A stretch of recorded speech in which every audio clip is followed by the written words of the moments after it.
Ya, Assalamualaikum warahmatullahi wabarakatuh, kawan-kawan semua.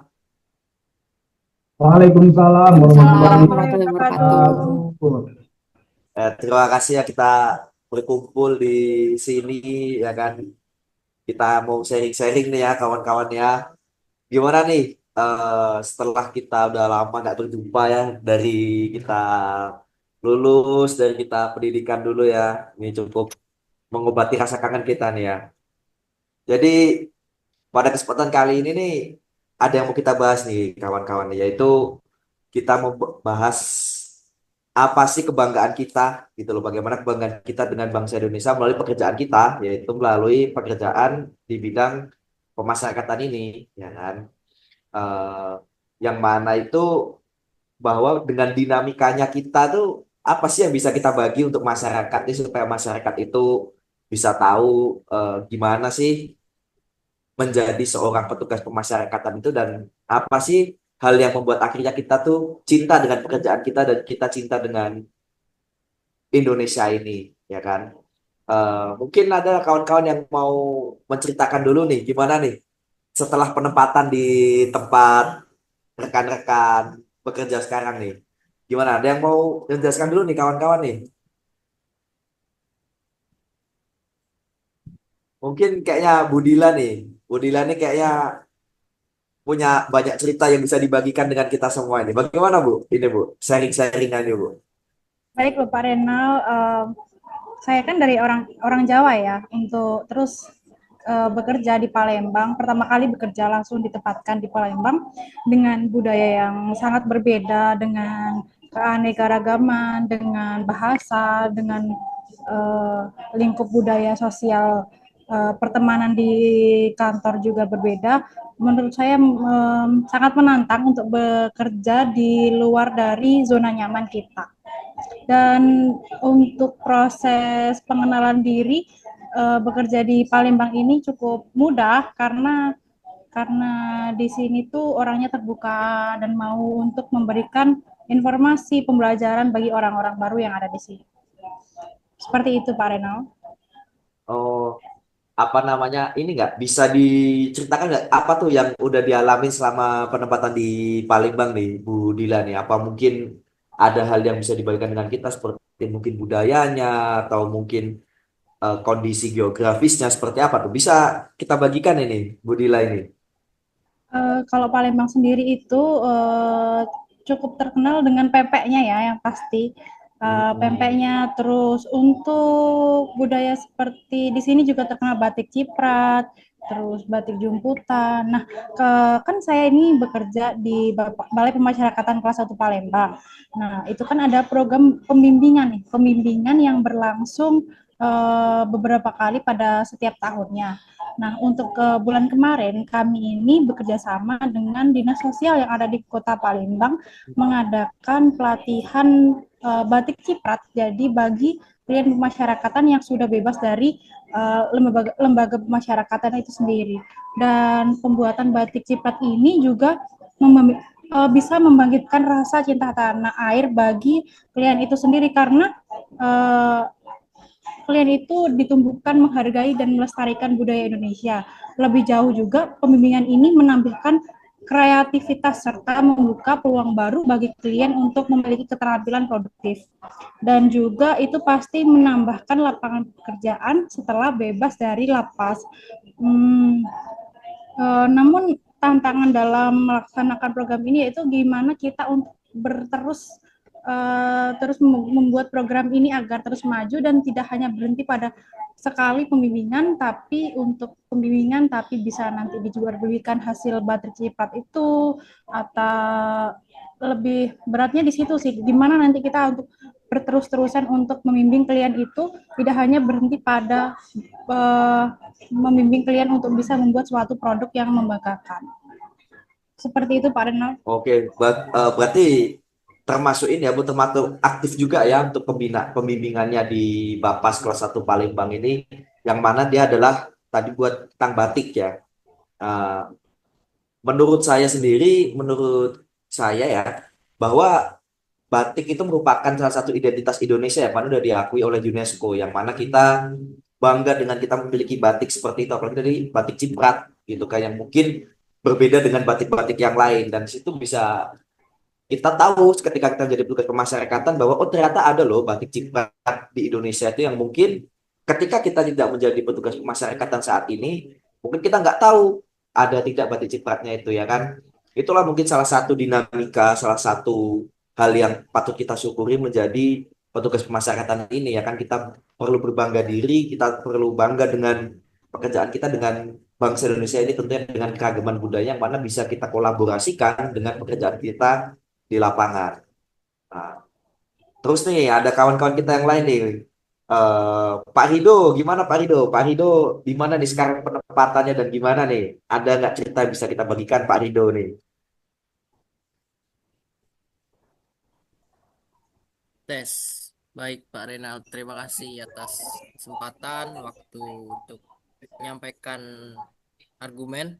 Bahasanya saat ini saya bertugas di Bapas Kelas 1 Bandar Lampung, yang mana pada dasarnya saya adalah orang asli dari keturunan suku Jawa, yang mana biasanya saya menggunakan bahasa Jawa dalam kehidupan sehari-hari.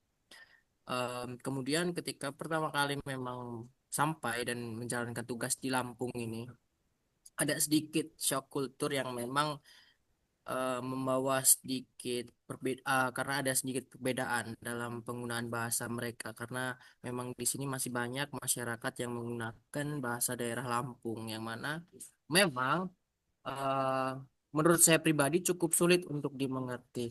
Saya sendiri membayangkan bahwasannya apa yang akan terjadi ketika negara kita ini ataupun masyarakat Indonesia ini tidak memiliki bahasa persatuan, bahasa Indonesia. Itu yang pertama yang ingin saya tekankan, bahwasannya memang bahasa Indonesia yang disebut sebagai bahasa pemersatu ini memang bisa dikatakan memiliki manfaat yang sangat efektif dan efisien ketika terutama bagi kita yang menjalankan tugas di luar daerah asal kita, seperti halnya yang mungkin teman-teman juga kebanyakan juga merasakan hal yang mungkin hampir sama ataupun mirip seperti yang saya rasakan sekarang. Seperti itu, Pak Renal. Oke, baik. Berarti ini ya Pak ya, ada salah satu poin penting yang saya dapat yaitu kita patut bangga dengan bahasa Indonesia yang mana menyatukan kita dimanapun kita berada, menyatukan kita dalam berkomunikasi. Karena betul Pak, ketika kita tidak bisa berkomunikasi dengan baik, maka hal itu akan menggambar diri kita terutama dalam kerjaan kita. Gitu kan. Nah, Pak Rido, saya mau tanya juga nih, ada nggak hal yang Silakan, Pak Renal. kebudayaan-kebudayaan di situ yang memang dikombinasikan dengan pekerjaan Pak Rido nih, seperti pembimbingan atau hal-hal seperti seperti itu yang bisa dibagikan Pak Rido? Kalau untuk dari segi pembimbingan sih sejauh ini memang jujur saya belum mendapatkan tugas itu ya Pak Renal. Cuma tugas yang saat ini sudah saya jalankan yaitu eh, paling hanya di bagian pengambilan data di Litmas awal aja Pak, untuk pengurusan integrasi PB, CB dan lain sebagainya. Memang ya balik lagi ke em, hal yang saya tekankan dan saya sampaikan pertama tadi, bahwasanya memang penggalian data litmas ini kan harus apa ya, kita juga melihat dari segi sosialnya, geografisnya dan lain sebagainya. Kemudian bagi kita yang memang bertugas ataupun menjalankan tusi di luar daerah asal kita, memang memiliki tantangan sendiri ya Pak Renal. Menurut saya pribadi, karena memang ketika kita seperti halnya, contohnya kita melakukan home visit ke rumah klien, ke rumah penjamin, tidak bisa dipungkiri memang kita mau tidak mau berusaha untuk memahami dan mencoba membaur dengan masyarakat sekitar agar mereka juga mau menerima kita sebagai petugas yang memang pada dasarnya kita berasal dari luar daerah tersebut. Seperti itu, Pak Rena. Berarti dengan pekerjaan kita saat ini, terutama sebagai pembimbing kemasyarakatan ya Pak ya, bahwa ditekankan untuk memahami budaya dan memahami karakter Pak ya, seperti itu ya, karakter suatu daerah. Iya, iya, Ah, benar sekali Pak Rena. betul, betul, betul. Saya setuju juga bahwa misalnya kita perlu memahami suatu tradisi, suatu adat dan daerah, bahwa kan memang ada ada pepatah di situ bumi dipijak, di situ langit dijunjung, ya kan?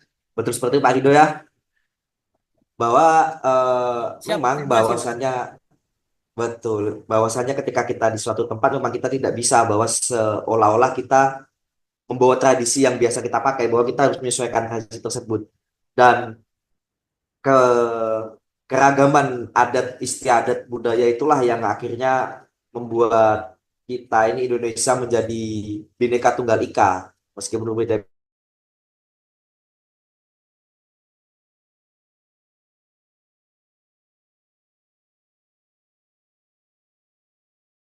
Bu Jessica, gimana Bu Jessica ini? Apa ada yang bisa dibagikan di penempatannya nih, Bu Jessica nih? Baik, Silakan Pak Bu Jessica. Renal. Mungkin tadi Bu Dila sudah membahas tentang budaya dan Pak Rido sudah membahas tentang bahasa. Mungkin saya di sini akan membahas tentang kondisi geografis di tempat penempatan saya yang pertama kali ini, yaitu di Tanjung Pinang, Kepulauan Riau. Kondisi Kepulauan Riau ini secara geografis kan seperti yang kita tahu adalah terpisah menjadi pulau-pulau. Dari beberapa pulau yang ada di Kepulauan Riau ini kurang lebih sekitar 2.000 pulau, mulai dari pulau yang besar, pulau kecil, maupun pulau yang belum berpenghuni dan tidak memiliki nama. Nah, sehingga secara umum mobilitasnya itu nggak semudah seperti saat kita berada di pulau-pulau yang tidak terpisah nih, kondisi kepulauannya, tidak berbentuk kepulauan seperti Pulau Jawa, dan apa semacamnya. Sehingga secara khusus itu dalam proses berjalannya tugas pemasyarakatan, karena saya dan ibu-ibu bapak sekalian juga adalah petugas pemasyarakatan juga memiliki kendala kalau di Kepulauan Riau di tempat saya ini. Karena di Kepulauan Riau ini, khususnya di tempat saya ini, terdapat 4 pulau yang terpisah jaraknya yang memiliki UPT pemasyarakatan seperti lapas dan rutan. Sedangkan bapasnya itu cuma ada 2 dan salah satunya ini baru berjalan tahun ini gitu karena bapas baru. Jadi tahun sebelumnya ini bapasnya cuma ada 1 yaitu Bapas Tanjung Pinang di tempat saya berada sekarang, dan itu lingkup kerjanya cukup luas ya karena kondisinya seperti yang kita tahu semua Kepulauan Riau itu cukup luas eh, wilayahnya. Sehingga dalam proses pembebasan klien itu juga cukup memiliki kendala seperti jalur dan jarak tempuh yang cukup jauh ya. Selain itu, karena saya ini adalah pembimbing kemasyarakatan, dalam proses litmas atau home visit yang seperti tadi Bapak Rido sudah jelaskan, itu juga memiliki rintangan sendiri seperti harus menyeberang ke luar pulau dengan jarak tempuh yang cukup jauh, sekitar 1,5 sampai 4 jam perjalanan melewati laut ya, melewati perairan gitu. Belum lagi kendala seperti transportasi untuk menyeberangnya dan jam operasional transportasinya ini yang juga cukup terbatas, nggak nggak fleksibel, sehingga harus menyesuaikan antara kebutuhan dengan kondisi yang ada di lapangan seperti itu. Selain itu juga klien bebas yang memiliki kewajiban untuk melaksanakan wajib lapor juga cukup terkendala ya karena jarak antara kantor Bapas dengan wilayah-wilayah lain di mana klien itu berada itu cukup jauh. Beberapa klien juga sudah ada yang memiliki pekerjaan di luar pulau seperti Pulau Jawa, Pulau Kalimantan, karena secara budaya di di Kepulauan Riau ini banyak sekali eh, warga yang memiliki pekerjaan sebagai pelaut yang bekerja di kapal atau biasa kita sebut anak buah kapal. Nah, itu tuh mereka biasanya kerjanya mobile ya, nggak berada di satu wilayah tetap. Jadi kadang-kadang Kalimantan, kadang eh, mampir ke luar negeri karena kita berbatasan langsung dengan Vietnam, Kamboja, Malaysia, dan Singapura. Seperti itu. Namun dengan kendala-kendala tersebut saya cukup belajar banyak ya, karena biasanya saya memiliki akses yang cukup mudah dengan klien-klien yang biasanya saya temui di Pulau Jawa, karena saya aslinya Pulau Jawa. Di sini kan cukup sulit ya, jadi saya belajar banyak bagaimana caranya mengatasi dan mencari solusi atas kendala-kendala yang saya hadapi di tempat saya penempatan sekarang. Begitu Pak Renal. Baik Bu, berarti memang itulah salah satu kendala geografis yang memang kita tidak bisa pungkiri ya dengan Betul kondisi sekali. Indonesia yang terdiri dari kepulauan, ada di pegunungan. Tapi itulah kita sebagai masyarakat kita tetap harus menjalankan tugas kita karena itu sebagai wujud pengabdian kita kepada bangsa, sebagai wujud tanggung jawab kita sebagai seorang ASN di bidang pemasyarakatan ini. Betul Baik, terima sekali. kasih Bu Jessica atas yang disampaikannya ya. Ini Terima kasih masih Pak ada rekan Renal. kita nih, Pak. Ya, Pak Mutadin, gimana Pak Mutadin? Apa hal yang bisa kita sampaikan, kita sharing di hari ini, Pak Mutadin? Silakan. Baik, Pak Renal. Bagaimana keadaannya Pak Renal? Sehat-sehat Pak Mutadin, Pak Mutadin. Sehat, alhamdulillah Hmm, ini. Jadi sekarang ini saya penempatan di misalkan Kabupaten di Balai Pemasyarakatan Nusa Kambangan. Kita tahu kan Nusa Kambangan itu identik dengan pulau penjara. Banyak juga yang mengatakan kalau misalkan pulau penjara itu menyeramkan. Bahwa banyak juga yang mengatakan kalau misalkan Kambangan itu angker. Ya memang betul. Jadi kita tidak salah. Tapi di sini kita sudah mulai ada yang namanya proyek ketahanan pangan di dan ketahanan pangan ini itu merupakan program eh, asta citanya dari Bapak Presiden kita yaitu Bapak Prabowo Subianto.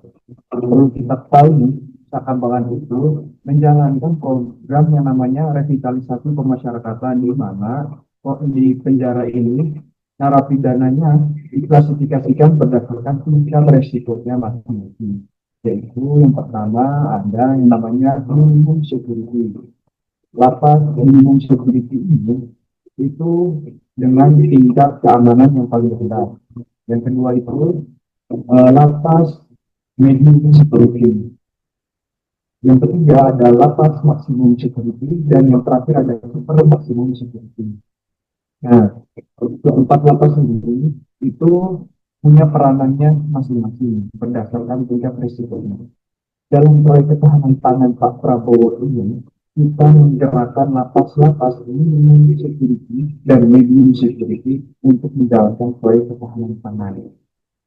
Di sini saya akan melihat dan membagikan pengalaman saya dan contoh-contoh contohnya ketika menjalankan proyek ketahanan pangan di Nusa Kambangan. Di sini share screen sebentar ya.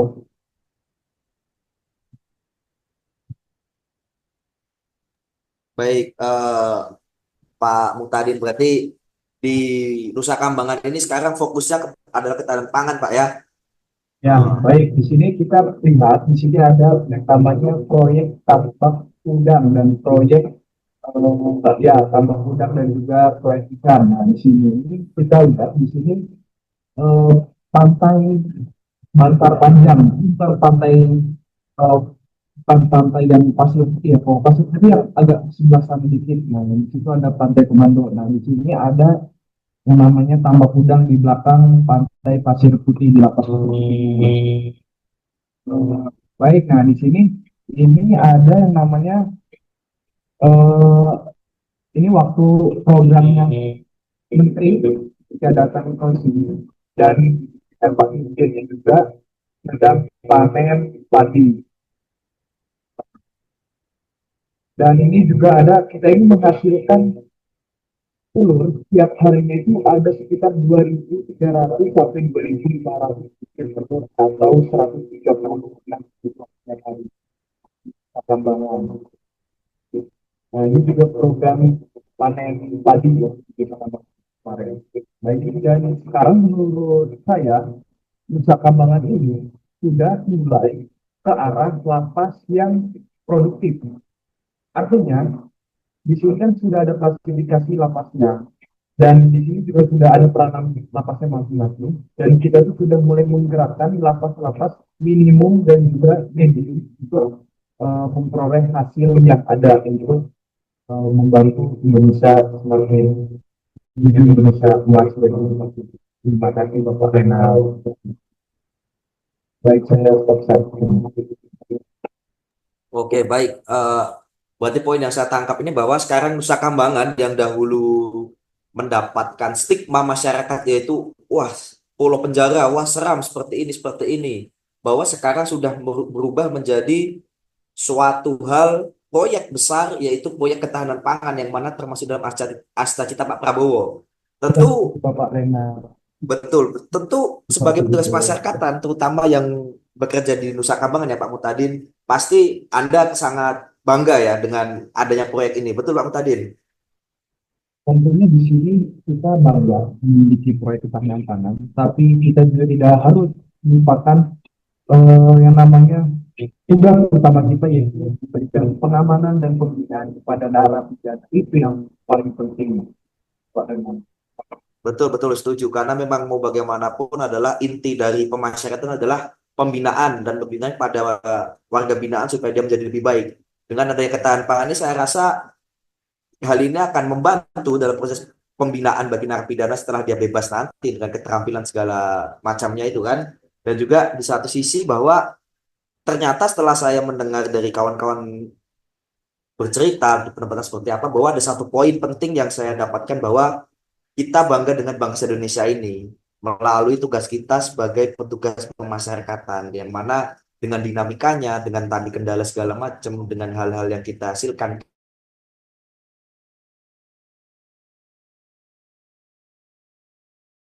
bangsa dan negara Indonesia ini.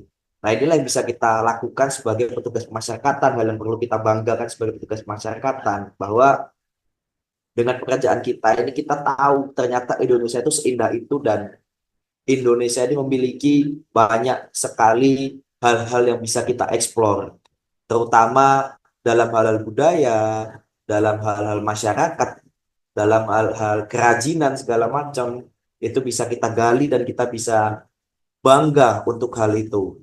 Mungkin itu ya yang poin-poin penting yang bisa kita dapatkan pada kesempatan kali ini ya. Eh, Semoga untuk kawan-kawan yang sedang bekerja di penempatan sana, saya doakan untuk kebaikan rekan-rekan, dilancarkan, dimudahkan dalam setiap urusannya ya. Terima kasih untuk Bapak Ibu yang hadir pada kesempatan kali ini ya. Terima kasih ini ya. Terima kasih Bapak Terima kasih Renal dan Bapak Bapak Ibu sekalian. Ya, semoga kita bisa bertemu di lain waktu dan kesempatan yang lebih baik. Betul Siap. sekali. Terima kasih. Sehat-sehat selalu semua. Sehat selalu ini Bapak Ibu. Sehat selalu.